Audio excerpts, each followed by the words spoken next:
যে কারণে জনপ্রিয় অভিনেত্রী পূজা চেরির বাবা কারাগারে।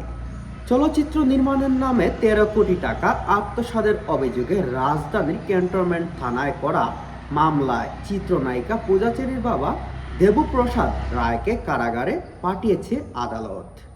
গত ১৮ এপ্রিল তাকে কারাগারে পাঠানো হয়। শনিবার বিষয়টি জানা যায়।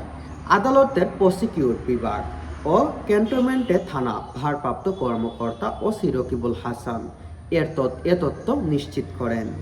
জানা যায়, ঢাকা মেট্রোপলিটন ম্যাজিস্ট্রেট হাসিব উল্লাহ পিয়াস তাকে কারাগারে পাঠানোর আদেশ দেয়।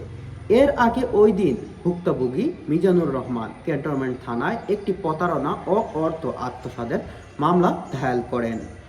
এরপর থেকে গ্রেফতার করে কারাগারে আটক রাখার আবেদন করেন ক্যান্টনমেন্ট থানার পুলিশ। পরে আদালতের আদেশ দেন। মামলায় এহজার সূত্রে জানা যায়, চলচ্চিত্রের প্রযোজনা ব্যবসার কথা বলে ভুক্তভোগী ও তার বন্ধু মিজানুর রহমানের কাছ থেকে ২০১৯ সালে ১৫ সেপ্টেম্বর দেবপ্রসাদ রায় নগদ ৫,৫০,০০,০০০ টাকা ধার হিসাবে গ্রহণ করেন। পরে একই ব্যবসার কথা বলে স্ট্যান্ডার্ড ব্যাংক লিমিটেডের কাছ